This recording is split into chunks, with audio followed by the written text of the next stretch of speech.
Bienvenidos a este canal. Si estás viendo esto desde México, desde algún rincón de la República, desde nuestros países hermanos de América Latina o desde cualquier otro lugar del mundo, nos alegra tenerte aquí hoy.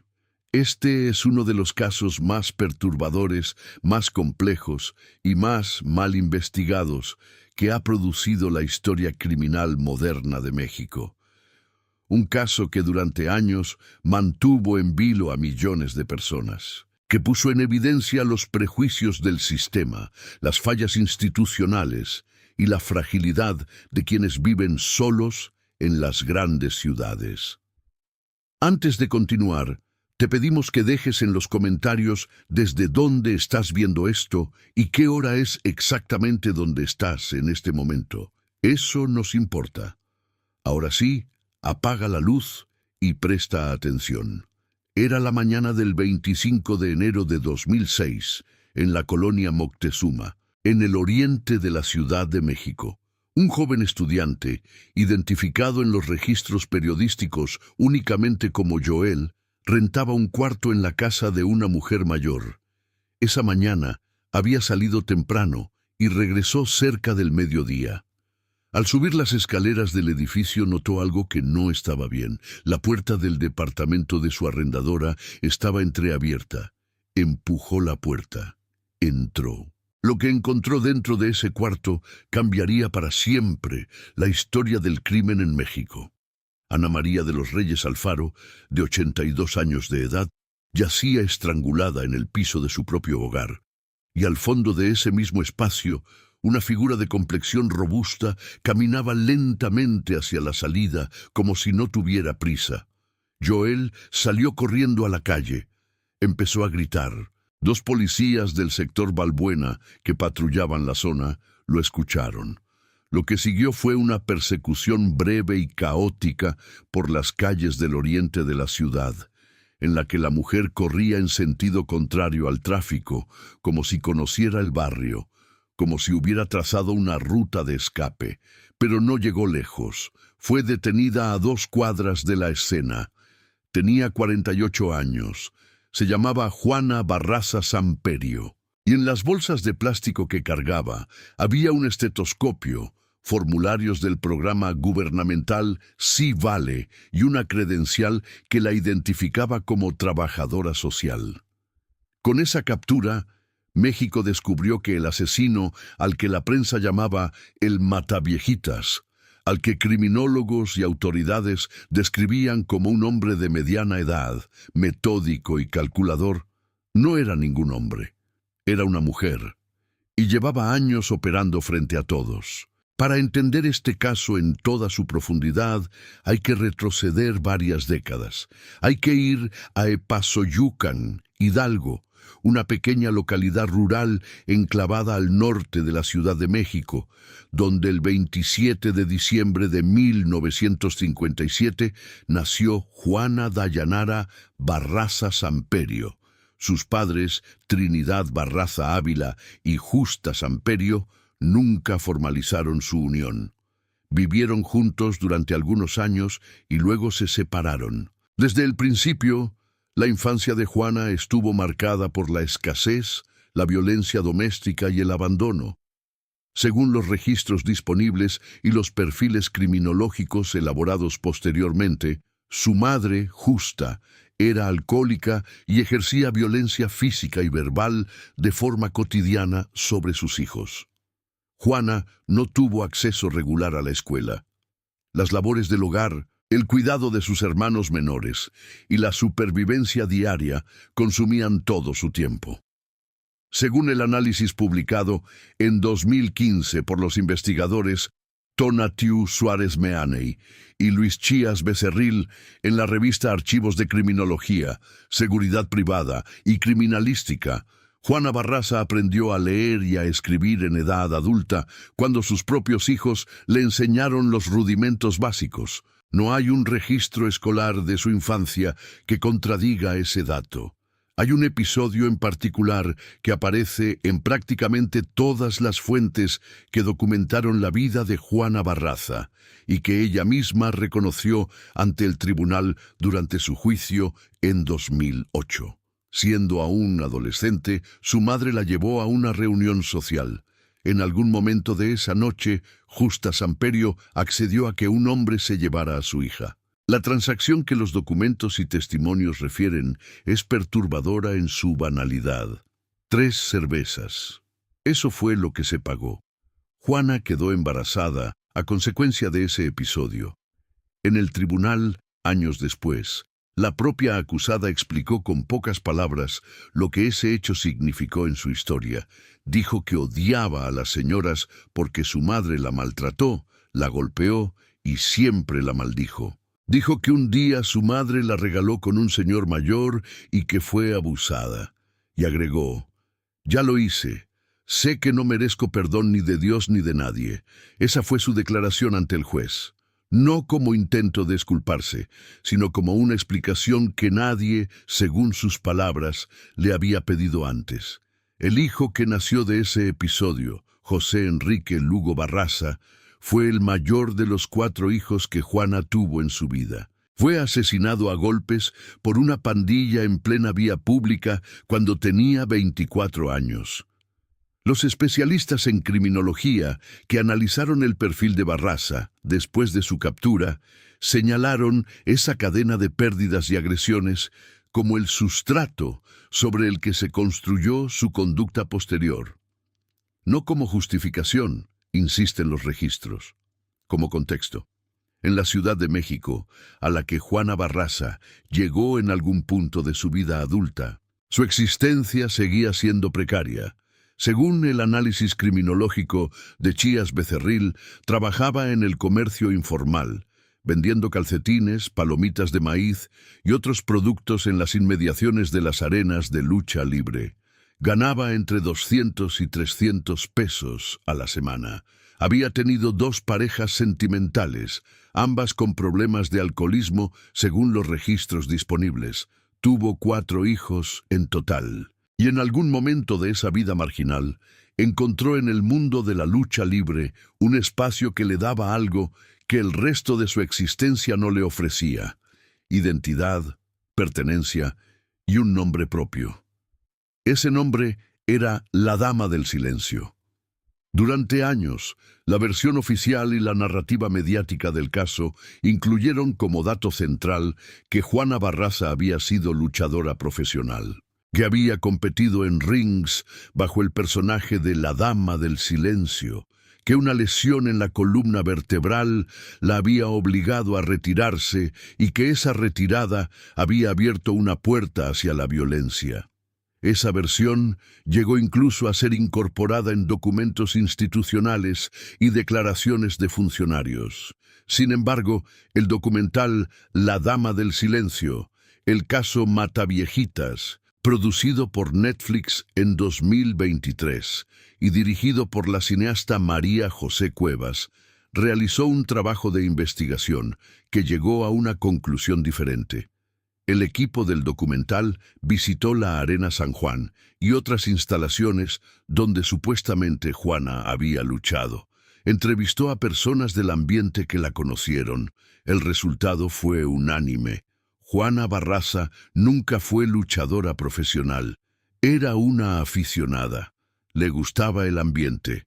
Frecuentaba los espacios, se compraba trajes de luchadora y se había hecho de un campeonato como objeto de colección, pero nunca compitió formalmente en un ring. La directora María José Cuevas señaló en entrevistas que lo perturbador no era solo el mito en sí, sino que las propias autoridades mexicanas seguían sosteniendo la versión de la luchadora retirada muchos años después de que el documental la desmontara. El subprocurador del Distrito Federal de aquella época justificó en una declaración que la investigación tardó en identificarla precisamente porque se la asociaba con el mundo de las arenas. Esa justificación, a la luz de lo que el documental reveló, resultaba cuando menos cuestionable, lo que es consistente en todas las fuentes, tanto institucionales como académicas, es la descripción del método que Juana Barraza empleaba para acercarse a sus víctimas. Todas eran mujeres de 60 años o más, la mayoría vivía sola. Muchas eran viudas en situación de vulnerabilidad económica y social. Juana las identificaba en lugares públicos, especialmente en parques y jardines de distintas colonias de la Ciudad de México. Según el informe de la Procuraduría General de Justicia del Distrito Federal, titulado Homicidios de adultas mayores, de marzo de 2006, la estela de violencia de la Mataviejitas llegó a tocar 27 colonias distribuidas en 9 delegaciones de la capital. No era un fenómeno localizado, era un mapa. El contexto político de esos años es inseparable del caso. La administración del entonces jefe de gobierno del Distrito Federal, Andrés Manuel López Obrador, había hecho de la atención a los adultos mayores uno de los ejes más visibles de su gestión.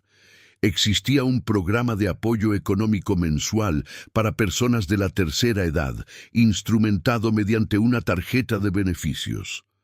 Ese programa era conocido, era hablado en los vecindarios, y eso lo convirtió, sin que nadie lo hubiera planeado, en el escenario perfecto para que alguien se presentara en la puerta de una anciana que vivía sola, dijera que venía del gobierno a gestionar los apoyos, y fuera recibida con confianza.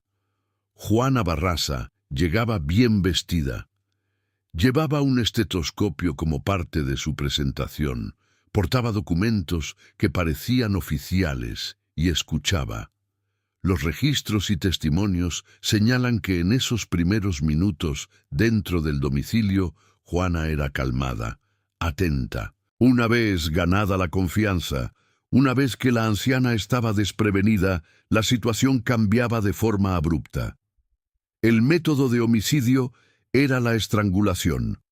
Después, Juana tomaba dinero en efectivo y algunos objetos de valor. Los criminólogos que analizaron el patrón señalaron que en varios casos los objetos robados no tenían un valor económico significativo, lo que llevó a clasificar algunos de ellos como posibles trofeos. Entre un homicidio y el siguiente, Juana podía pasar entre 1 y 5 meses sin incidentes, manteniendo su vida cotidiana, cuidando a sus hijos, vendiendo palomitas los fines de semana, frecuentando las arenas. El primer crimen atribuido a Juana Barraza se sitúa a finales de los años 90, entre 1997 y 1998, según los distintos registros disponibles. Fuentes como Infobae, con base en información de los expedientes, señalan que en 1998 se documentaron los primeros homicidios vinculados al caso, y que la frecuencia fue aumentando de forma progresiva. 2 víctimas en 1999, 2 en 2001, 4 en 2002. Fue a partir de 2003 cuando los números comenzaron a escalar de forma alarmante. 12 víctimas ese año, 17 en 2004, 11 en 2005, y una más en los primeros días de enero de 2006, antes de que terminara el mes que se convertiría en el último de su carrera criminal.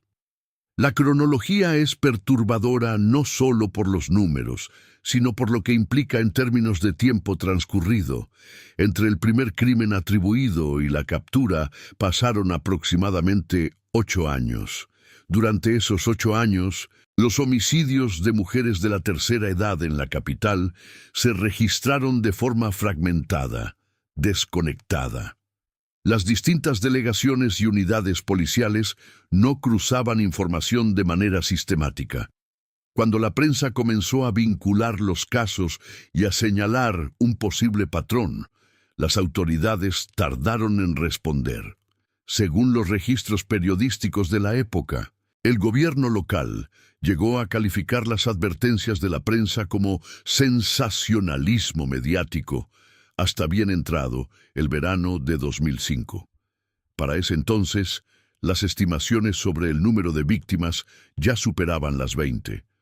En julio de 2004, según fuentes de El Universal y la Crónica de Hoy, la policía presentó a un hombre llamado Alejandro Obando como responsable de la muerte de una anciana.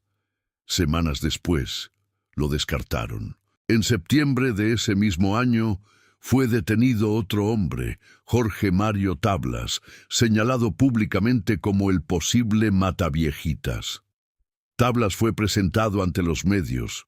Los homicidios continuaron. El caso contra Tablas se desmoronó cuando los asesinatos siguieron ocurriendo después de su detención. Lo liberaron. Para 2005, el número de víctimas seguía creciendo y la investigación no tenía un sospechoso claro. Entre febrero y septiembre de ese año solamente, los registros señalan 13 nuevas muertes atribuidas al mismo patrón. El 10 de octubre de 2005, el procurador Bernardo Bátiz tomó el micrófono en una conferencia de prensa y describió públicamente el perfil del asesino.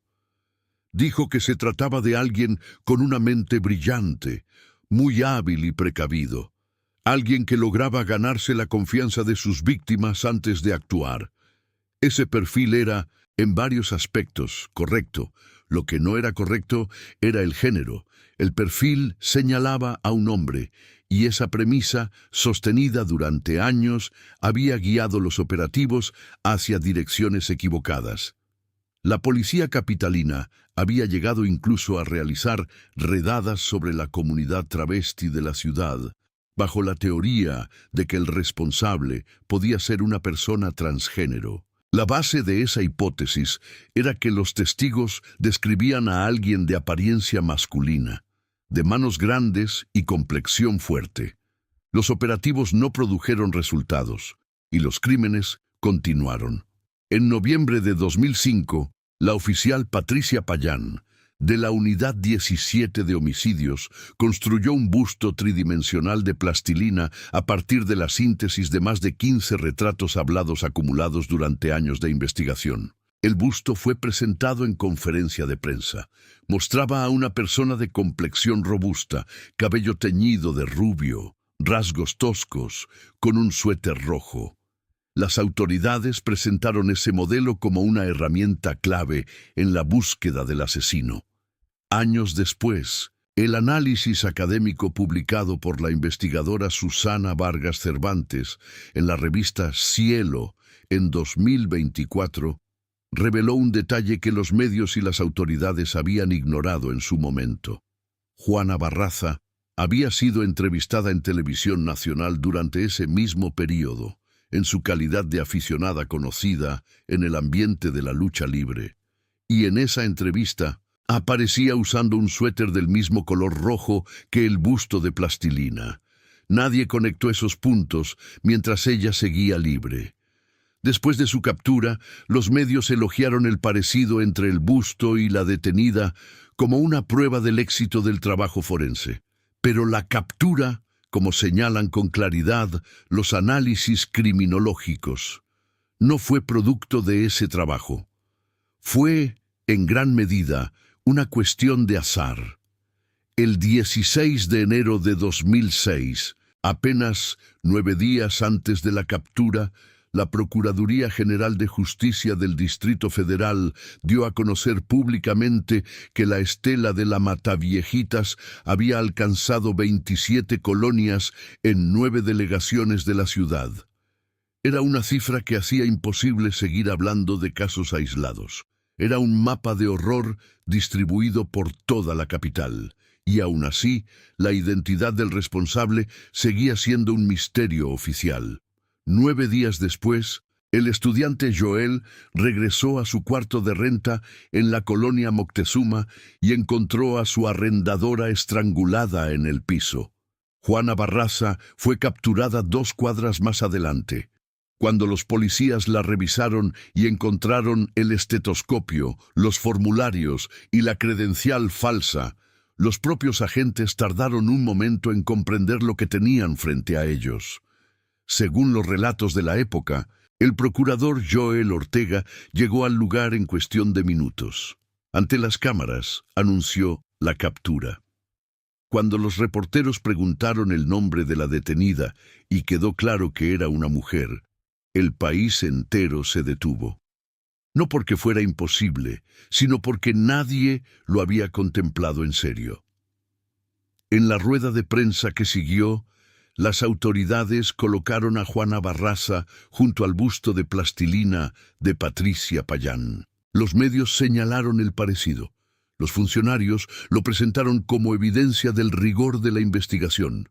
Lo que los registros académicos señalan después es otra cosa.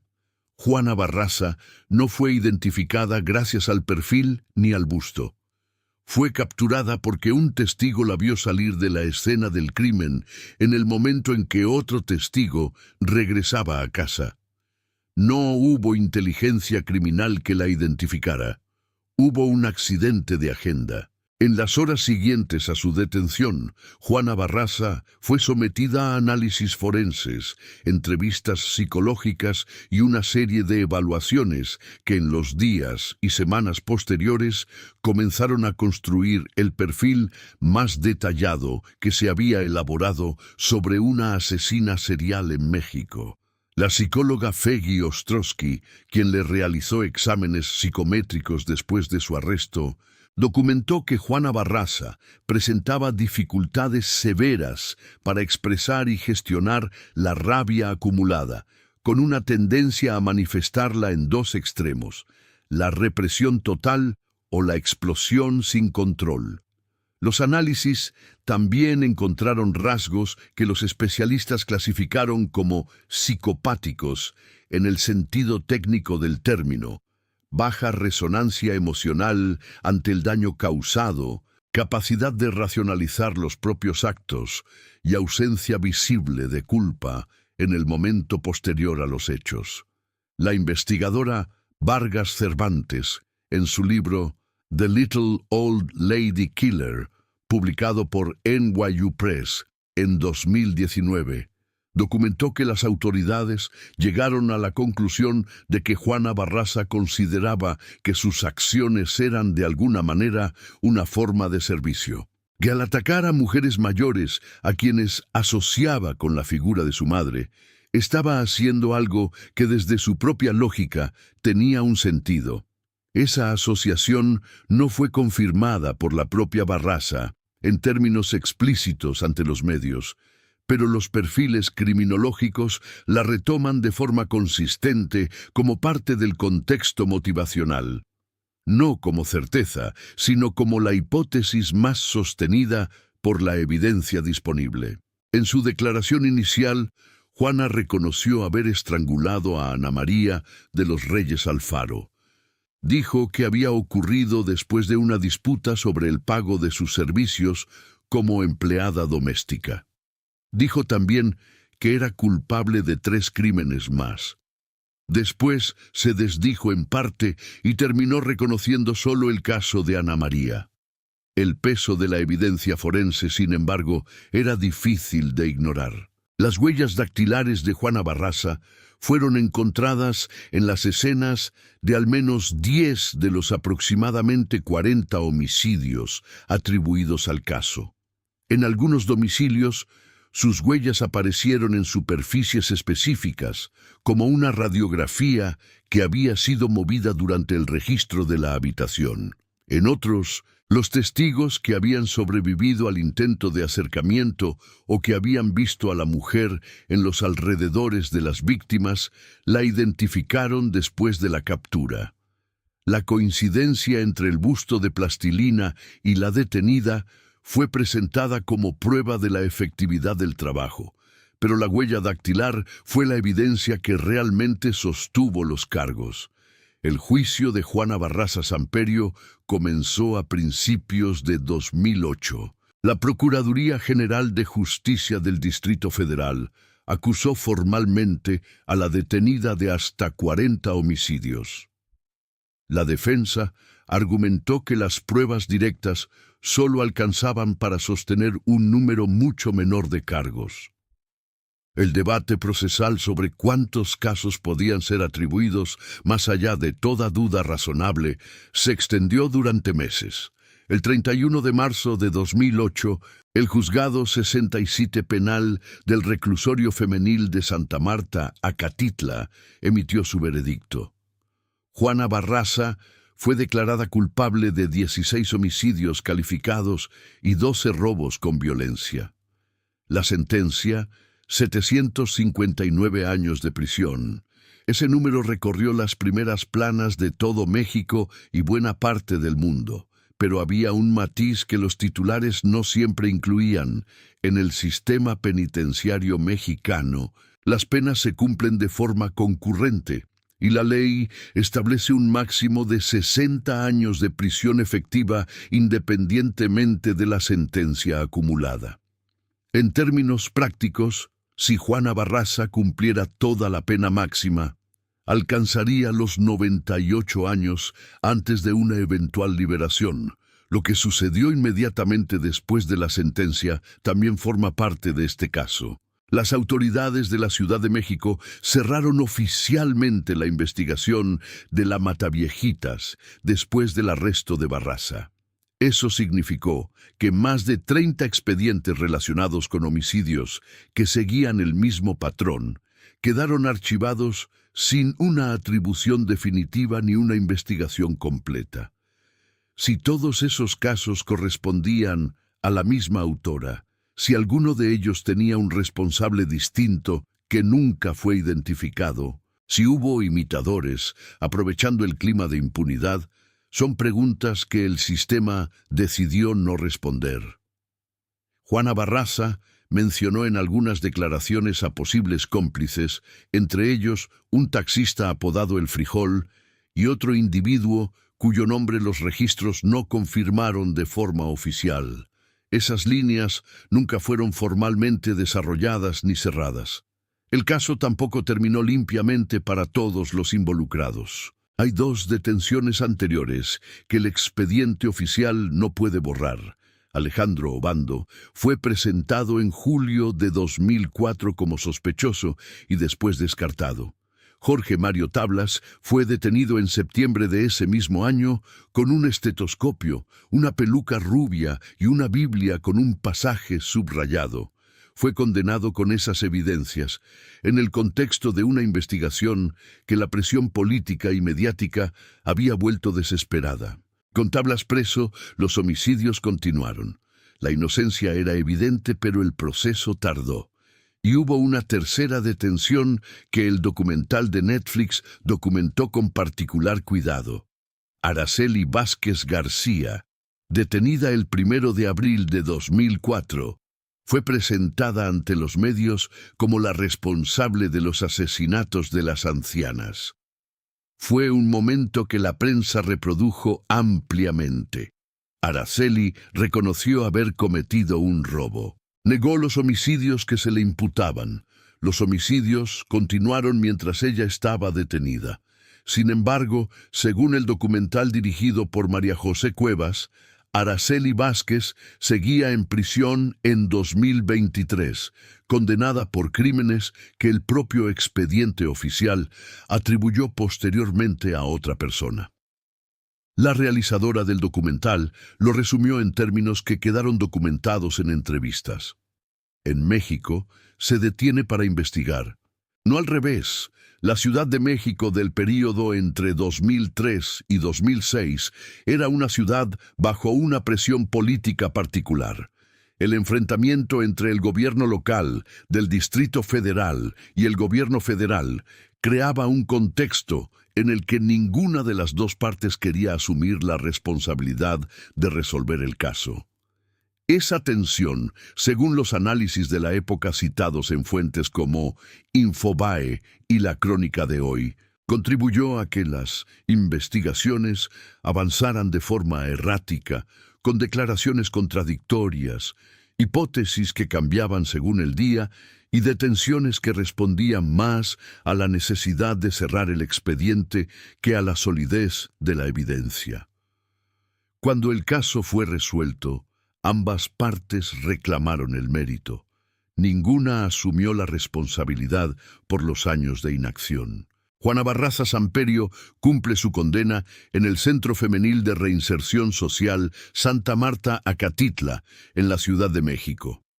Dentro de ese espacio, según los registros periodísticos disponibles, se convirtió en los años posteriores a su condena en un personaje conocido entre la población recluida. Trabajó como instructora de gimnasio. Se dedicó a la venta de tacos para contribuir a la manutención de su familia.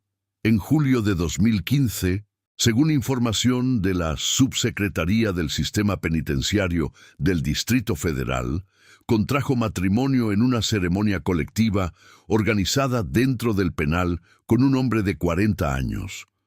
Un año después, según lo documentado por la diputada Rebeca Peralta, solicitó el divorcio.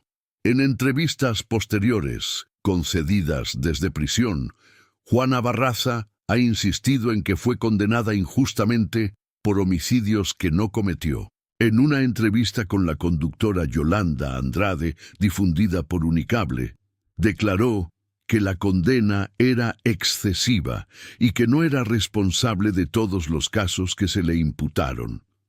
En una declaración que los registros consignan de la época del juicio, dijo ante el juez que odiaba a las señoras porque su madre la había maltratado y la había regalado. Y agregó que sabía que eso no era una excusa. Esa tensión entre el reconocimiento parcial y la negación amplia ha definido su postura desde el día de su captura. En 2023, cuando Netflix estrenó el documental La Dama del Silencio, el caso Mataviejitas, el caso volvió a la conversación pública con una intensidad que pocos esperaban. El documental fue dirigido por María José Cuevas y fue nominado en la 66ª edición de los Premios Ariel en la categoría de Mejor Documental. Entre los elementos que puso sobre la mesa estaba la revisión de la versión oficial sobre el pasado de Juana como luchadora, que el equipo de investigación desmontó a partir de entrevistas directas con personas del ambiente. Estaba la historia de Araceli Vázquez, presa casi 2 décadas después de haber sido presentada como sospechosa en un caso que el expediente oficial atribuyó a otra persona. Y estaba la pregunta que el caso ha dejado flotando desde el principio. ¿Cuántas de esas muertes ocurrieron realmente de la manera en que los expedientes las describen? ¿Cuántas tenían responsables que no fueron identificados? ¿Y cuántas familias de víctimas nunca recibieron una respuesta completa sobre lo que pasó con sus madres, sus abuelas, sus tías que vivían solas en un departamento de la Colonia del Valle o de la Colonia Doctores? El caso de la Mataviejitas dejó al descubierto al menos 3 grietas estructurales que los análisis posteriores han señalado de forma consistente. La primera es la del género. Durante años, la criminología mexicana construyó sus perfiles de asesinos seriales sobre la base implícita de que ese tipo de violencia organizada, reiterada y metódica era una conducta masculina. El caso de Juana Barraza demostró que esa premisa podía costar años de investigación equivocada y decenas de vidas. Los especialistas señalan que la revisión de esos protocolos llegó después de los hechos y que su impacto institucional fue más lento de lo que el caso exigía. La segunda grieta es la vulnerabilidad de los adultos mayores que viven solos en grandes ciudades. La facilidad con la que alguien podía presentarse como gestora de un programa gubernamental y ser recibida sin sospechas en el hogar de una anciana que vivía sola, habla de una estructura de soledad y de abandono institucional que el crimen aprovechó de forma sistemática durante casi una década. Esa estructura no desapareció con la sentencia de Juana Barraza. La tercera grieta es la del propio sistema de justicia. La detención de Araceli Vázquez, la condena de Mario Tablas, el cierre prematuro de más de 30 expedientes, la presión política que guió las investigaciones hacia resultados convenientes en lugar de verdaderos. Todo eso es parte del expediente, aunque no aparezca en el veredicto oficial. El nombre que la prensa le dio a este caso, la Mataviejitas, quedó grabado en la memoria colectiva de México con una permanencia que pocos casos criminales alcanzan. Hay una canción de Amandititita basada en su figura, lanzada en 2007 en su primer álbum. Hay episodios de Mujer, casos de la vida real transmitidos mientras los crímenes aún ocurrían. Hay un episodio de Criminal Minds de la primera temporada que adaptó el caso al contexto estadounidense. Hay el libro Ruda de Corazón, El blues de la Mataviejitas, del escritor Víctor Ronquillo, publicado en 2006. Y hay un busto de plastilina exhibido en el Museo de la Secretaría de Seguridad Ciudadana de la Ciudad de México, que las autoridades presentan como un símbolo del trabajo forense, pero que a la luz de los registros representa también el fracaso de una investigación que tuvo al responsable frente a sus ojos durante meses y no lo vio. Juana Barraza Samperio sigue en prisión. Tiene hoy más de 68 años. Los expedientes sin resolver siguen archivados. Araceli Vázquez, según el documental de 2023, seguía cumpliendo una condena por crímenes que el propio sistema atribuyó a otra persona. Y en los parques y jardines de la Ciudad de México, en los edificios de departamentos donde viven mujeres mayores que no tienen a nadie que regrese a mediodía a verificar que la puerta esté cerrada. La condición que hizo posible este caso no ha cambiado de forma sustancial. El caso de la Mataviejitas no terminó el 25 de enero de 2006 en la colonia Moctezuma. Terminó de formas distintas para distintas personas. Para algunas, según los registros disponibles, todavía no ha terminado.